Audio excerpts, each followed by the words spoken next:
Hi,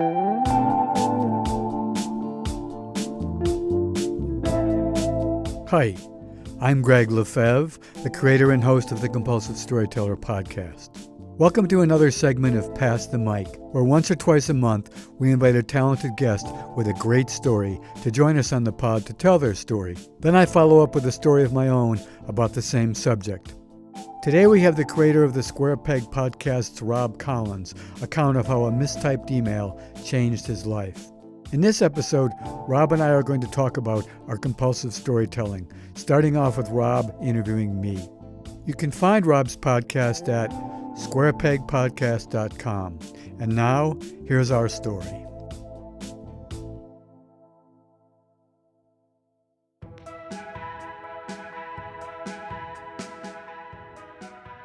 Well, Greg, it is a pleasure to speak with you. I'm excited about this opportunity to talk about our compulsions, how we both came to be telling stories on a podcast, on our respective podcasts. And I'd like to begin just by getting a little bio of you. I know you're an accomplished artist in several media, and I just love to hear where you started and how you came to be telling your stories in the form that you are.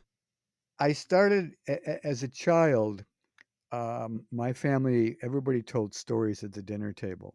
And mostly there were stories about jams we got ourselves into in one way or another, or something really notable that happened during the day. Over the years, I've developed this huge repertoire of stories. And then I started a public art career where I did commissions for cities and states and universities and institutions. And that was my storytelling ability at that point was very helpful in garnering those commissions. And I also am and was a great joke teller. And they're somewhat similar skills. In 2008, when the economic collapse happened, there was very little money around for public art. And then also when COVID started, same thing. So I began to do my podcast series at that point. And since I've been a compulsive storyteller, that's the name of my podcast. And I've posted 70 stories to date, I think. And they're almost all short audio stories with sound effects and music that basically from my life that describe a jam I got myself into and how I dug myself out. That's what keeps people listening.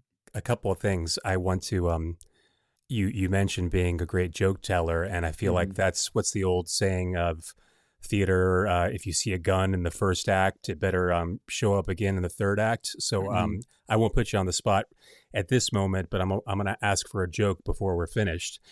Sure. But besides that, you said something also at some point in your podcast about a therapist suggesting you tell podcasts because they were good for your career, but maybe weren't so good for some of your personal relationships. Do I remember that right? Yes. Let me speak to both those things. I'll tell you two short jokes.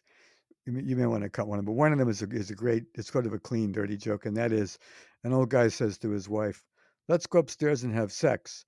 And she says, "You think we can do both?" And the second one is, I just heard this one, and the secret of a joke is as soon as you hear it, you need to tell it. And my second joke is a guy goes into a bar and very pretty bartender and interesting bar. And above the bar, there's a sign and it says beers, draft beer, $1, hand job, $10. And so the guy smiles and looks at him and says, "Well, I have two requests for you. The first is I'd like a beer. And the second is," and she smiles, waiting for the obvious request. And he says, "Wash your hands." I love both of those because in my podcast, Square Peg, I feel like it has a lot of range of emotions, a lot of topics, but one thing it does not have is any sex in it. So finally, there will be some sex in my podcast feed. So I appreciate that. And then you were going to talk about your therapist and your.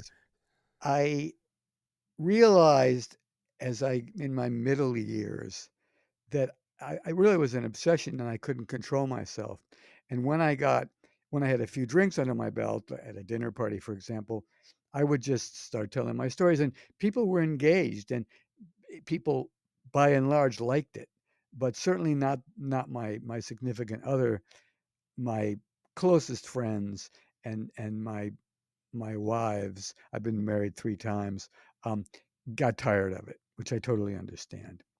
And as time went on, um, I realized that when I'm nervous, I also tend to fill the silence. And when I would meet a very important person, and this happened, a few of these happened in a row, which led me to seek out some psychiatric help. Um, for example, I met the director of the Guggenheim Museum, who could be enormously helpful to me in my art career. And I started, because I was nervous. He's also a very tall guy, and he's met all the great artists in the world. And what am I doing? I'm telling him my art stories, blah blah blah blah blah. And I could see his eyes glaze over. And he said, "Well, it's nice to meet you." And he was gone. I had like 3 minutes of his time, and he was gone. And that was a one time only. Um, so events like that made me think I really need some help here. So I went to see a shrink, and his suggestion was maybe if you make a podcast out of your stories and you externalize them, and by by telling them in your podcast, you will have more control over them, and maybe you can get beyond this problem. So Rob, you've heard a fairly long version of how I got to where I am. So why don't you do the same? So get us from maybe even start young, from well, were there earlier obsessions in your life the way you were obsessively involved with Frank Carver? And if there were, when did they start and how did they unfold? And then work your way towards Carver. I have a bit of an artist in me as well, and I've always, from a young age, have written things, written plays, written screenplays, wrote first half of a novel when I was young. Nothing that I'm ever would ever want to share, but it's always been a part of me. So I've had a need to express, and I early on became interested in filmmaking and did a couple of documentaries when I was in high school that won some awards, and that led me to want to go to film school, which I did to in the early '90s to the film school at Florida State, and I, it was just always an itch. It wasn't a compulsion. Well, maybe it was a compulsion. I can't go through long periods of my life without having a creative outlet. Not that that's terribly unique. I know it's not, but I've never been. Uh, well, I don't think I've ever been talented enough to have that support myself, and so I've found ways to kind of blend the two. So jumping to the end, how I've made my living for the past 20 plus years is as a video producer, but of largely corporate type videos, and certain of them have had a lot of creativity to them, and even the mundane ones, there's always creativity into setting the lights right and to making sure the guy who's reading from the teleprompter does it right. It's more of a craft, but Hmm. it's that kind of stuff doesn't quite scratch the itch. So over the years, I've done short films, oh, more screenplays, and it's just always been something. And and around the year 2017, early 2017, I was in one of those lulls and received this email that was not intended for me. It was, and I don't really tell the story in the podcast in much detail, but it was specifically written to me. It said, "Hello, Rob. I've been on your website, and I'm interested." And this man, who I later learned was Frank Carver, a man in his early 70s at that point from Northern England. He asked me all these specific questions about. He was trying to find where his grandmother lived in Lincolnshire, and he was trying to locate, I think, with a long lost love, and who was in the RAF.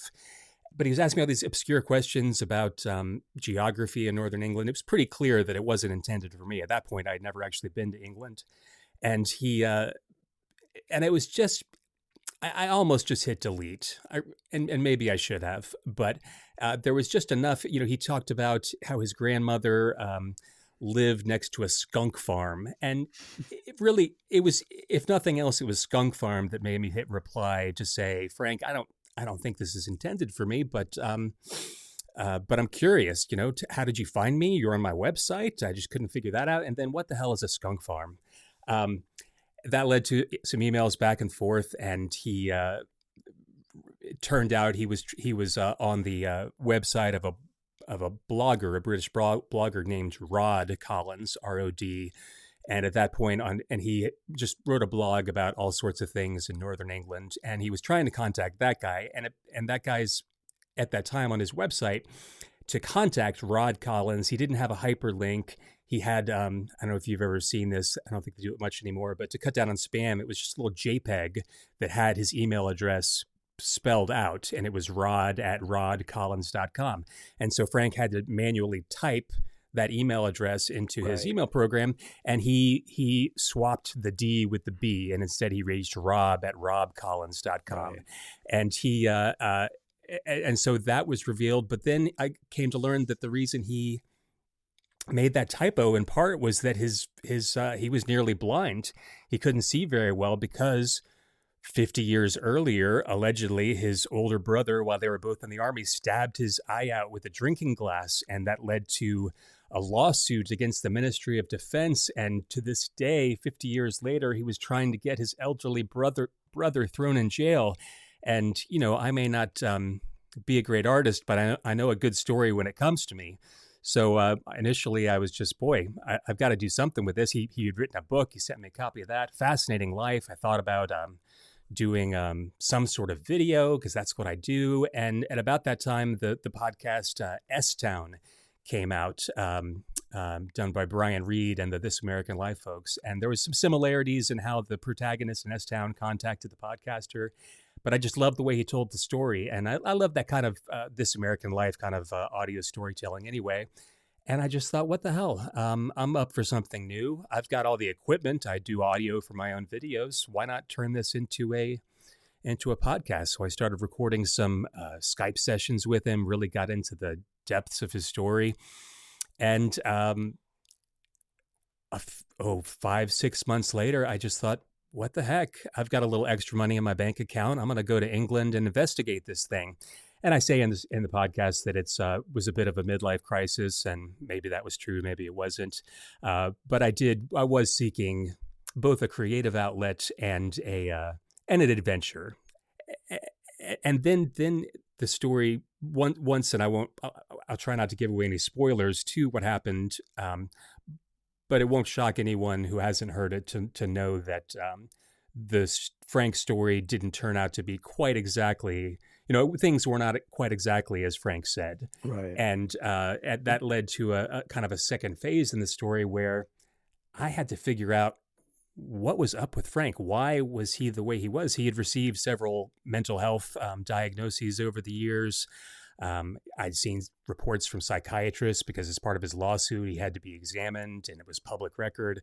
It got really deep in the weeds with all of that, but it became an obsession for me. Like, what I think he really believes what he's saying, and is that a psychosis? Is that a mental health disorder? And that became the next compulsion and led me, amongst other places, to the offices of a psychiatrist in Berlin who revealed through his acumen what may have actually been going on with Frank. And so I'll leave that cliffhanger for anyone who hasn't heard it yet to get the answer, or at least part of it. So I'm just curious about how much actual away from your home and family do you think you accumulated over the entire enterprise? Yeah, Ballpark. in terms of being physically separated, it wasn't that much. There were 3 separate trips to Europe. The final one to officiate Frank's funeral, and maybe all told, it was less than 2 weeks Okay. where I was Mhm. traveling, Mhm. but the amount of time I spent here working on it and researching and going down all sorts of rabbit holes that I could do remotely, that gets into the measuring in terms of weeks and months, not days. Yes. So that was that was and you know, I think my wife would tell you, and you hear my wife's voice several times in the podcast, that she's always been kind of bemused by my little creative needs, and is supportive when she can. She was very hesitant and very threw up lots of red flags about what the hell am I doing with this bizarre man from Northern England. But Right. I'd say overall, I won't say it helped my marriage, but I'm still married to her, so let's Yes, put it that's that good. way. That's good. And what would you just ballpark? What kind of money do you think you invested in the whole enterprise? Yeah, and just actual expenditures, not paying myself for my time, it's less than $20,000, Okay. Okay. and and I've told you before, Greg, I have yet to make a dime off this, and even if that stays the case forever, I've got no regrets, because that 20,000, yeah, it was spent in a variety of ways, but a lot of it was just spent on travel. I mean, and who Mhm. doesn't love to go travel and have an adventure? So Absolutely, yeah. yeah, it was certainly not. Plus, travel if you're on a mission is much more pleasurable than just paddling along. Yeah. So I wanted to transition that, because I mentioned fact checking and um, what I did with that, and I know you talk about fact checking, but in your stories. But uh, before getting to that, as I listen to your stories, Greg, I'm just and you sort of hit on this when you talked about how you repeat a joke and repeat a story with your family, but you know, you have the recall. Some of your stories are things that happened to you 50 or more years ago, and you have memory over details, and you paint a picture with your words that's very vivid, and of course the music helps and so on. But I found myself wondering, what does this guy just have an amazing memory? Did he take great notes from an early age? Write a journal? How do you, or do the stories get embellished? Good That's my question. next question for you. Yeah, how do you remember all So, this a stuff? number of my stories were very, very vivid details, and I don't have exactly what you call a photographic memory, but if I just did this recently. I remembered, it was kind of like Frank, an old girlfriend contacted me, and I was able to pull up in my mind's eye a photograph of her, which I had it was in a big pile of photos over these I looked at 2 or 3 times over, 50 years, but I was able to remember her hairstyle, kinda what she was wearing, and most interestingly, the background, what was behind her. And so I do have a kind of a photo recall. The photographic memory those words were very popular, and that concept was very popular quite a while ago, and you don't hear it much anymore. But I have something that's slightly different than most other people. Um, and also because my family retold stories, it goes into the vault because you've heard it early on shortly after it happened. If you've heard it 5 times, it's it does tend to stick in a way that if you didn't hear it 5 times, it wouldn't. Well, what it makes me think of when I think of how I perceive you through your podcast is, I mean, number one, I think I've had a I'm about to turn 50. I think I've had a pretty interesting life, had some good experiences. But man, I listen to your life story and I think I have been just wasting too much time. I mean, because from, I mean, your early job on the submarine to, oh gosh, how many different jobs have you had? Things that have paid you? Would you guess? 50. But I That's also wanted to be when I was young, I wanted to be a writer. So I took jobs that were interesting from a kind of a writing point of view. right. Um, and also I'm very curious, and that's one of the things that probably separates me from most people is I'm fearless about sticking my nose where it doesn't belong. I'm curious, and I have sort of an investigative reporter's attitude, and that gets me into a lot of jams. Um, but also the jams themselves are fodder for stories. Um, Yeah, you tell some stories of being in some tight situations. yeah. And I have one of the things that also sets me apart that I don't think I mentioned to you was, so I'm 77 years old. When when George Floyd was murdered, which I think was that 3 years ago now, maybe? It was summer of 2020. Yeah. So I sat down and made a list of all the times I'd had trouble with the police in my life.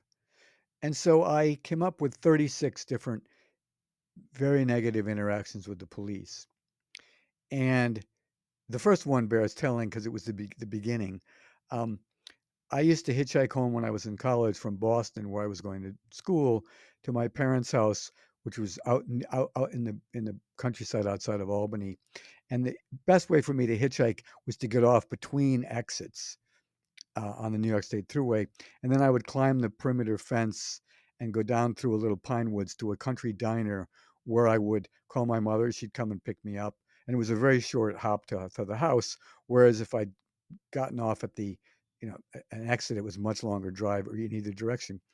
And when I came down the hill, there was a New York State Troopers car parked in front of the diner, and I didn't think much about it, but I called my mother, and then I went inside. It was the same ritual every time. I had a piece of pie and a cup of coffee. But as I came into the um, diner, these two state troopers, and they wear those Smokey the Bear hats and you know very starchy uniforms, kind of gray uniforms with their badges. One of them said, "Oh, what do we have here?" And I had very long hair. That's a crucial part of the story. All right. He said, "What do we have here? A girl or a boy?"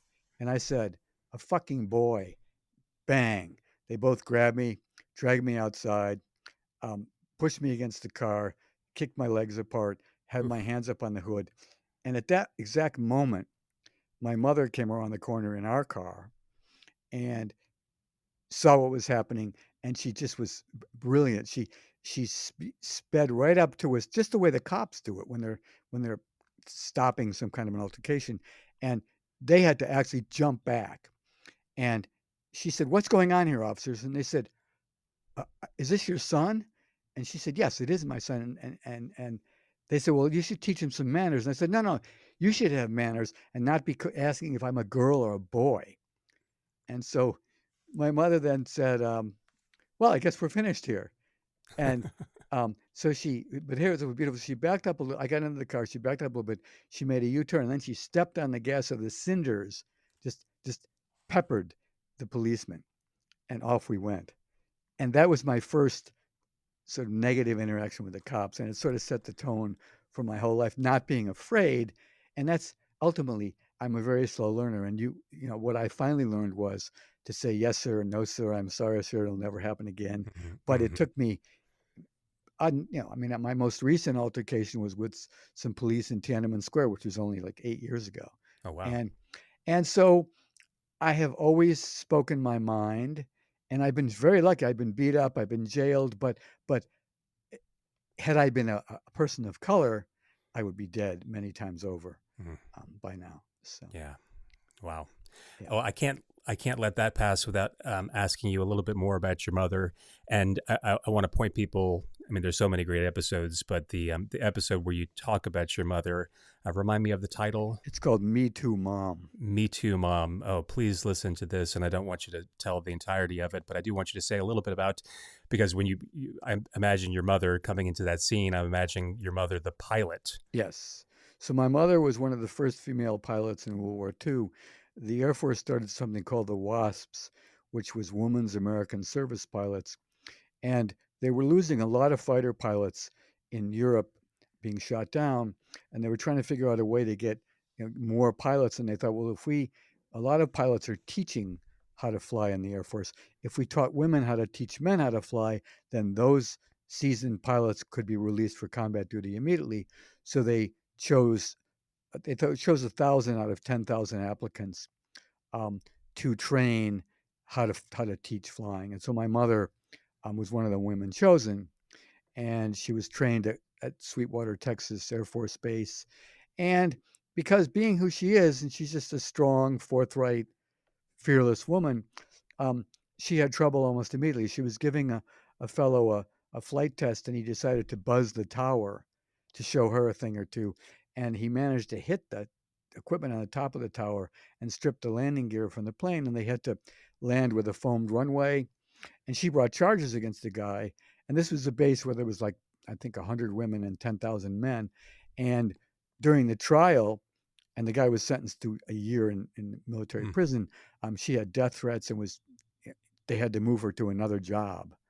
Um, so there, she was moved from there to being the private pilot for a general, and she never told me how that ended, but I think she was a good looking woman, and I think he chose her for a reason, and that ended. And the next job they gave her was ferrying planes from where they were manufactured to where they were going to be deployed throughout America. And at that moment, they had just started manufacturing something called a P-38, which was a twin fuselage, huge fighter bomber that was a single pilot plane. And so it was the hot new plane. And she was flying one from Detroit, where it was manufactured, to Atlanta, where it was going to be deployed. And every place she landed, she was like everybody wanted to see the plane, and she was sort of like a superstar with this new plane. And then when she got to Atlanta, in those days, if it was a clear day, you flew a circle around the tower, then you called in for landing instructions. So she flew her circle around the tower, and the tower came back on and said, "Get off the air, lady. We're trying to bring in a P-38." And she got to say, "I am the P-38." Oh Um, God, I love that. yeah. So I love that.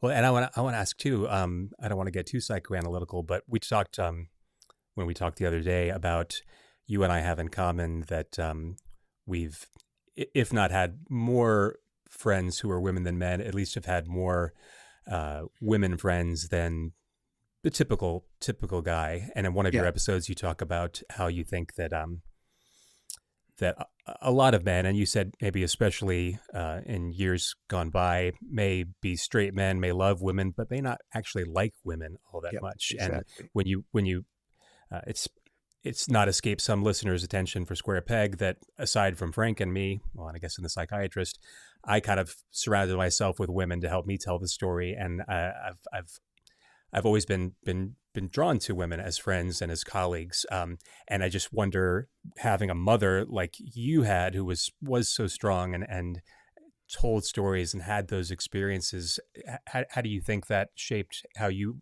related with women after that?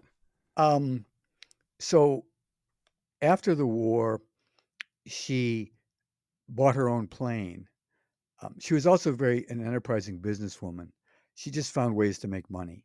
Um, and so, and my father was transferred from Buffalo to Albany, where she had no friends, and he was a AT&T executive, and he was very busy with his job.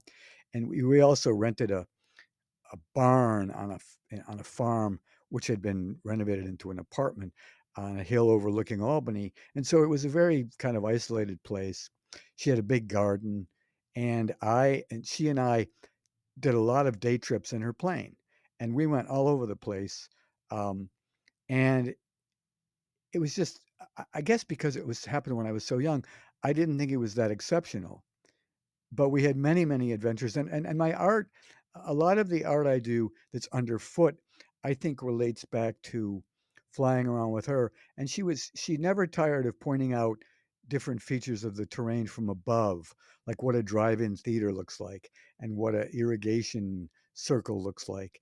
And many, many, and I spent a lot of time looking down. She also would bank the plane so that I could look down. I think it's called crabbing, where you tip one wing down but you fly straight. And so I think that was the beginning for a lot of my interest in topographical art and also art underfoot. Um, and at the same time, she had no friends, and so we had this very strong relationship. And over time, she told me the stories I just told you about her. Those were all stories that she told me. And I also had firsthand experiences of the way she was treated by men a number of times. But one I remember in particular was we landed at a small airport with a grass runway. Um, and as we went in to I think we went into a cafeteria, and as we came out, there were 4 motor mechanics working on an engine, and one of them said to me, and she was holding me by the hand, and she was dressed, it was kind of a sexy period of time where women wore short shorts and they had sort of halter top sundresses, and so she was dressed in a attractive, somewhat sexy way. And one of the guys said, "Hi, do you love your mother?" And I said, "Yeah." I mean, I was kind of nonplussed, and he said, "I'd love to love your mother." And all the guys laughed, and my mother just pulled me away, and I had no, and she wouldn't talk to me, but she was mad, and she wouldn't talk to me about what that was about. And it wasn't until later that I kind of got it. And those kinds of things happened many times. I want to kind of wrap up by going back to talking about compulsions and how they have served and have not served you, and I'm relating it in the story of Frank to the metaphor he used. Well, the metaphor that the cliche metaphor that describes him so well of a square peg in a round hole, and he had, as you'll hear in it, he had a thing that he had made that with a sleight of hand trick he could make a square peg fit into a round hole, and that was kind of his mantra that anything is possible basically if you just keep pushing hard enough. And I said at his funeral that that really was him, and it. In most cases, or at least in many cases, it just caused a lot of friction and it hurt people around him and it hurt him. And yet, and yet, it also made him who he was, and I say that it made his life and it made life in general more interesting. And as I say that, I think of some of the people who it hurt, and it makes me hesitate, but it's true.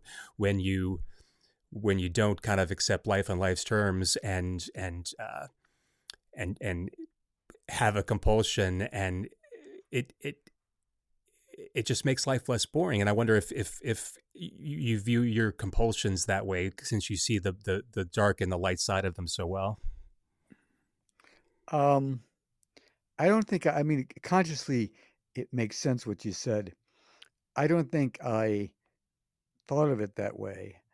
I just didn't have a choice. Mm, It's like telling my stories.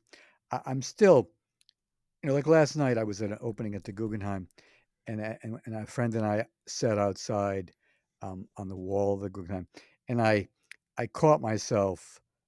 I told a couple stories about the opening because she arrived very late, and I had some interesting adventures, including meeting Adrian Brody. That was nice.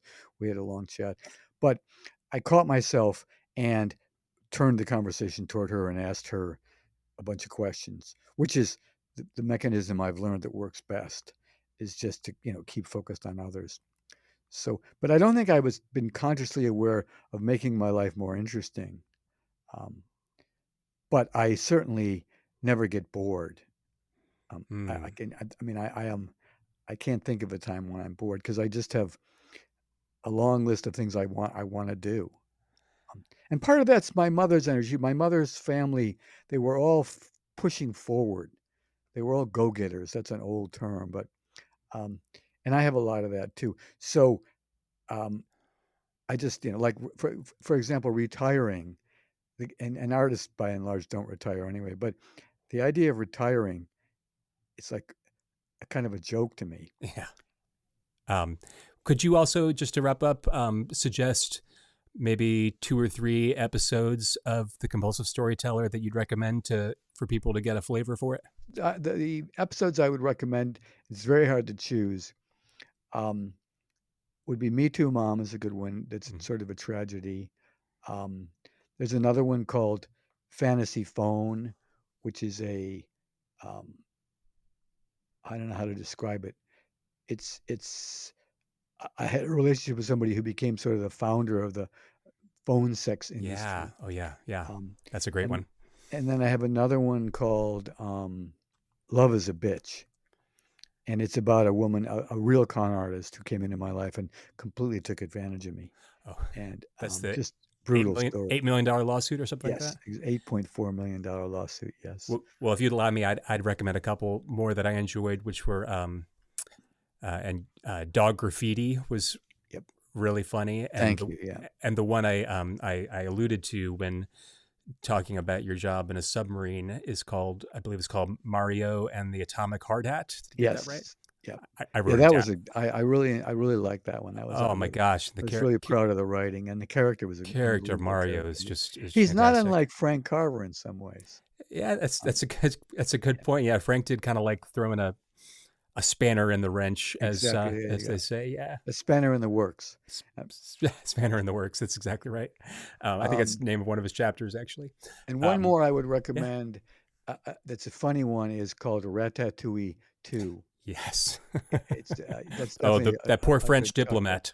Yes, exactly, exactly. So, Well, that's great. I wish I could reciprocate. I've only got one podcast to recommend, but I will say I've had some ideas here and there for other things to do. But I kind of feel like, in a way, I'm waiting for the next Frank Carver to email me. So anybody out there wants has some mental health issues and wants me to get involved in their life, just give me an email. I can't believe I said that yeah, out loud, but there you go. yeah. There you go. So, Greg, this has been really, really great. Thank you so much for doing this. You have any kind of outro or words of wisdom you want to pass on? um, hmm. I have two contradictory ones. One is truth can be stranger than fiction, and two is never miss an opportunity to keep your mouth shut. Which comes from an episode yeah. Oh, there's so many. Recommend them all. Yeah, But that's great. Yeah, and that is a wonderfully ironic saying for a podcaster, to never miss an opportunity to keep your mouth shut. But I can count many times in my life that I wish I had followed that advice. yeah. All So, right. well, listen, thank you too. It's been a pleasure for me as well. I wonder high, I wonder low, 'cause that's the way the story goes when I'm with you under the starlight. A little game of how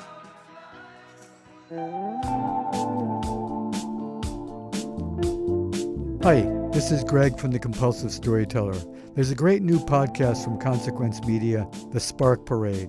Every week, host Adam Unz chats with artists and entertainers about their spark, the artwork that shaped their life and career, whether it's music, books, video games, or any other kind of art. By talking about the things they love, they share insights into what drives their work and style. Join Adam every Wednesday as he explores cultural inspirations with people like Chris Gethard, Bob the Drag Queen, Connor Oberst, David Bory, John Lovett, and Helen Hong.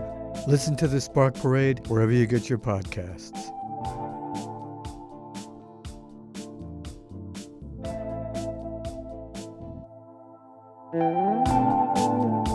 Are you ready to tell your own story on The Compulsive Storyteller?